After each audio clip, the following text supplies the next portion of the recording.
Today, my friends, you're in luck because we're looking at plugins.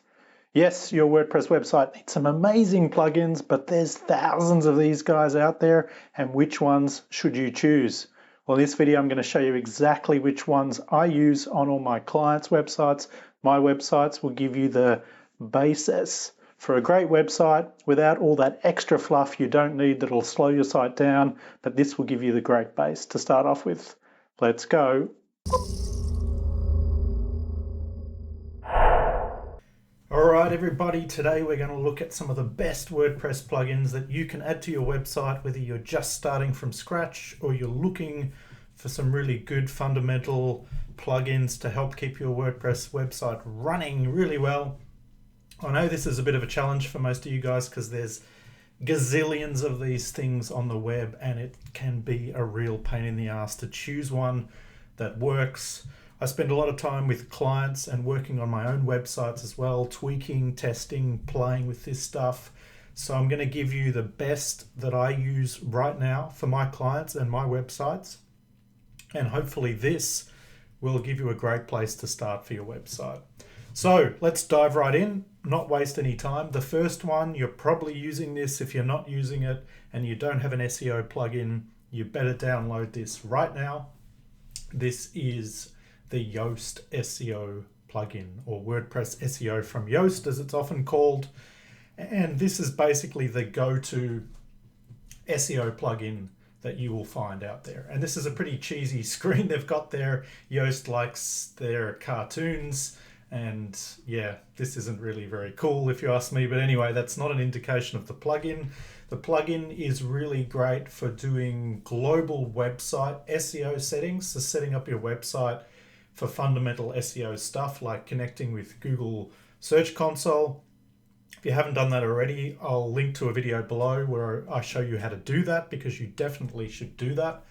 And it also gives you a panel below every page and post while you're editing those, so you can add your titles and meta descriptions, which are very important for getting your clicks from Google search results and helping you rank. So Yoast is an absolute must. If you're using all-in-one SEO, that's pretty much the same. I just don't find it as user-friendly. There are some other options out there, but this is the simplest, cheapest go-to SEO plugin that I recommend everybody install. So if we go to the next one, I'm going to talk about page builder plugins. Now, if you've already got your website built, or you're struggling maybe to fix your website or build a website or create some awesome looking pages, I recommend you try out a page builder plugin. You can use them for pages and posts. And they basically enable you to do stunning things with your website, really, really sexy things that you'd otherwise struggle to do. Even I use these, even though I can code pages and posts from scratch and make them look really good. Why bother when you can use something like this, which makes things look awesome? So if you have a look at some examples here, they have about 150, 200 templates, at least in the pro version. You can start off with the free version, see if you like it, and then jump up to the pro version. They have most of their useful stuff in the free version, but the pro version has all the extra bells and whistles to make your sites look even sexier. So this is really, really awesome. These are some of the elements you get. You get columns and text and images and video and maps and all sorts of really cool stuff. And it's really easy, drag and drop page builder. It's awesome. So I recommend you check this out if you either want to improve your website or you want to recreate your website. This is a great way to go. If you're not using a page builder already and you're using a theme that's got you kind of bound to certain structures, this is a great way to get out of that. An alternative to that, another one I use for clients is Thrive Architect. The difference between these two plugins is there's no free version for this, but there's a reason for that, and it's because these guys are focused on giving you only the best stuff from zero, so they don't want to bother with free versions. They don't play that game. And they're also focused on conversions, which means more sales, more signups, and all that kind of stuff. So they have a whole bunch of plugins which work with this plugin, which you can also use including Thrive Leads, which gets you more customers. And that's what they're focused on. Elementor, the other one I just showed you, is great for building sexy websites, but they're not so focused on creating websites that sell so well. The people who use that focus on all the bells and whistles and the things that look really, really nice, but I find it's not so great for creating websites that are focused on selling. So I recommend Thrive Architect for that. I use that for my own website. I use Elementor for just creating nice looking websites for clients who don't care about all the sales and conversion stuff. But if you're focused on conversion, Thrive Architect is a better bet, or you can compare them. I have a blog post comparing them. I'll link that down below as well so you can take a look. But I recommend you get started with a page builder if you want to create a new website or improve your website. These two are the absolute best on the market right now. So next on the agenda is a contact form plugin. Now, it sounds really boring, but you should have a way for your clients or your customers or your blog readers to contact you. You may not want to give your email address out, although I recommend you do, but you should always have alternative. You should have phone, you should have email, you should have contact form. You should give people as many options as possible to contact you because people love you. They want to get in touch with you. So why not make that really, really easy? And contact form 7 is probably the simplest and best. You can see here there's 1,200 5-star reviews, and it's a really, really simple plugin and a great way to add a plugin to get a contact form on your contact page. And I have another video on best practices for contact pages. I'll also link that below. Everything is down below. And if you're using Elementor, this guy here that I was talking about, you don't need this plugin because they have one included in their forms plugin, although I think that is a pro feature. Let me just have a look. So you may need this depending on whether forms is included in the basic one. I can't see it here. You'd have to look that up, but I have a feeling that is a pro feature. Let me just see if I can find it. They're not talking about it here, but I think that's a pro feature. So yeah, depending on whether you get Elementor Pro or not, which I recommend if you're really serious about this stuff, that you always go with the pro version. It's not a lot of money. It's like $50. And yeah, that's it. So for a website, that's pretty cheap.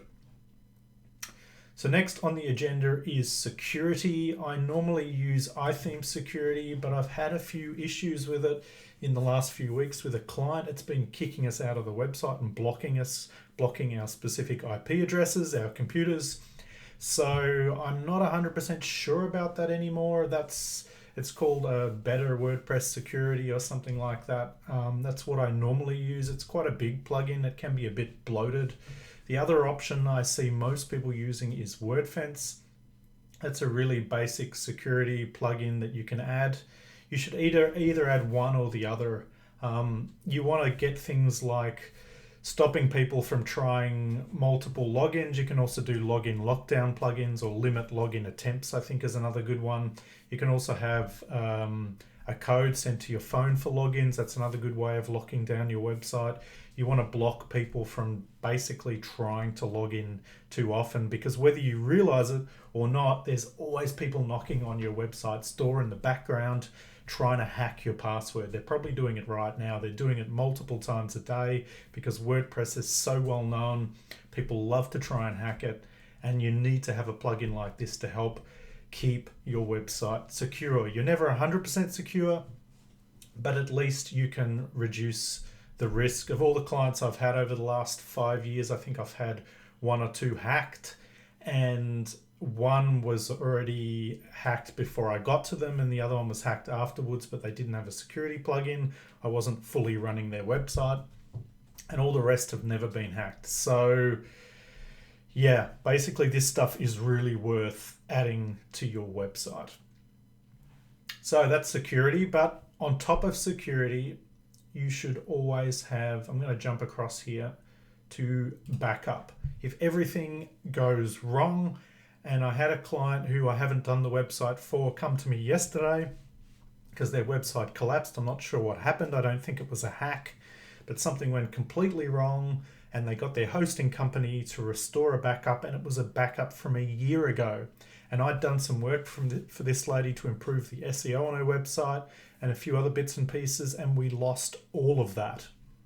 So she had to pay me again to redo it all from scratch, which was crazy because she didn't have a proper backup in place, a backup that backs up every change, every update, every plugin change. So what I use and what I recommend people take a look at is Wordpress.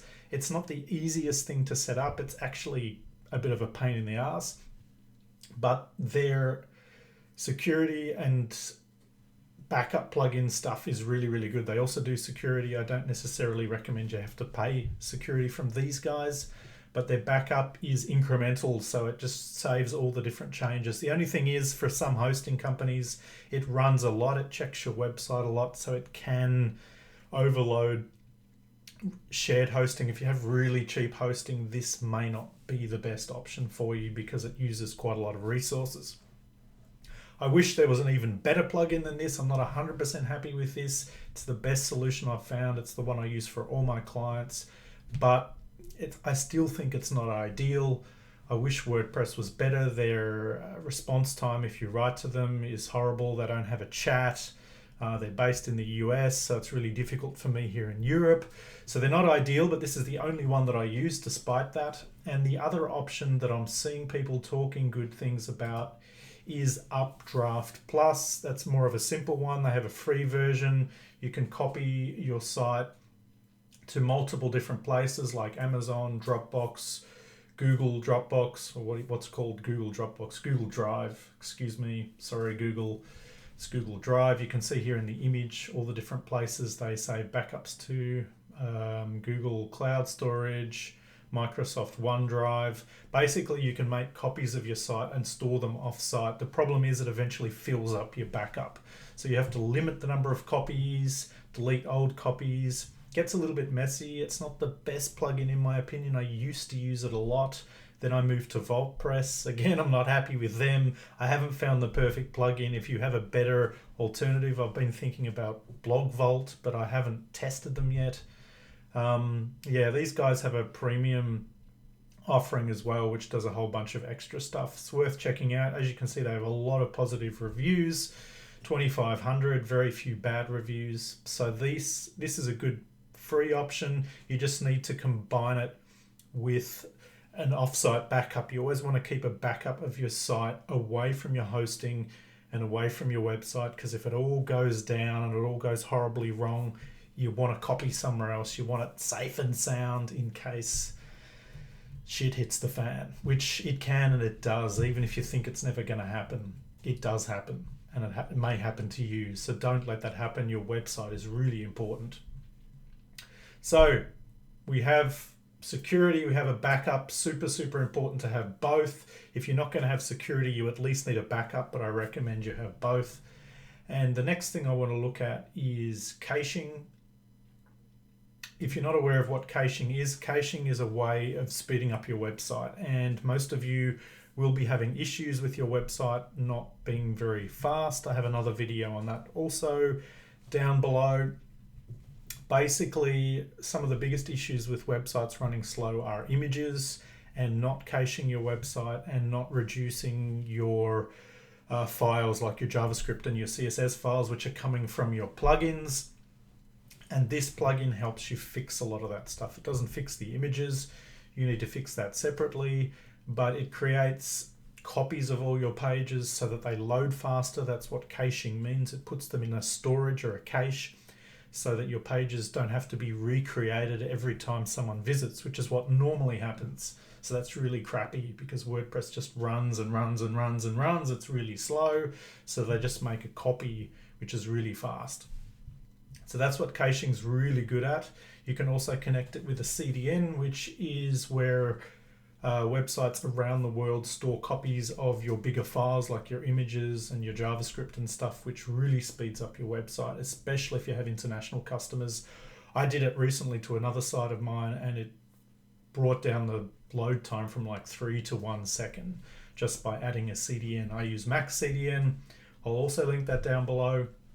Really good way of speeding up your website, and that works with this cache too. You just have to put in a few properties, a few little IDs, and then you're connected and it's done. So that's really good. But I was having trouble with this website. This plugin, W3 Total Cache, as it's called, is a great plugin, but the maintenance of it these days and how complicated it is to set up can be very, very annoying. So if you're not really techie and you're not up for 10 pages of configuration, what I recommend and what I've switched to recently is, scroll up, WP Rocket. This plugin is amazing. You have to pay for it. It's not free. It's not super expensive. I think it's about 30 or 40 bucks. It's 40 bucks. And I just bit the bullet and paid for this. I'd always used W3, but it was just annoying me like crazy. So I just said, screw it, and paid for this. And it was so easy to set up. I think within 3 or 4 clicks, I was done. And it does a bunch of things that W3 doesn't do as well. A bunch of things to speed up your website, a couple of extra options. So it's really cool. I'll link to that also down below. This is an amazing plugin. I think it's actually the best way to go for caching. So if you want to speed up your website, if you've tested your website on something like Pingdom and you're running it more than 3 seconds, I recommend you have a look at something like this, because it'll just bring your website up by a few seconds really easily, or add a CDN, which is another way to go. So what do we have next? The last one I want to mention is if you're allowing comments on your website, if you've got comments turned on, and you can turn them off. It's easy to do in WordPress. There's a setting under, I think it is reading, under settings, reading. There is a comments on and off. So if you don't want comments, you don't want to deal with comments, you don't want to deal with the spam, you can turn them off. But if you are allowing them, then I recommend you either use Akismet, which is WordPress's anti-spam. It often comes free with Wordpress. You can even choose not to pay anything if you're not running a business. They have a free option. When you choose to pay, you can decide how much money you want to give them, which is very nice of them. The other alternative, which works well, and I have running on a few of my websites, is Antispam Bee. This is another anti-spam for your plugin, for your comments. Works really well, is free, has some good reviews, so you can try that one as well. And this is the basis for all websites. I basically have page builders, anti-spam security, backup, contact form or not if you're using Elementor, and what else did I mention? And a caching plugin. And that's pretty much it. Everything else you add, you want to be really careful with, and really seriously consider whether you need it. If you're using a page builder, it's going to remove the need for 10 other plugins you're probably using. So have a real big think about that, because they often slow down your site. You have to keep them updated. They create security issues. More plugins is not better, it's usually worse. It may not slow down your website, but you really want to be careful. So, hope you guys got something out of this. If you enjoyed this video, please give me a thumbs up. I enjoy the thumbs up. And share it with anyone else you know, and subscribe down below if you're not already, because I'll be releasing more and more of this cool stuff and sharing all of my learnings and my experience with hundreds of customers and creating websites and SEO and all of that good stuff. And you guys will see me in the next video.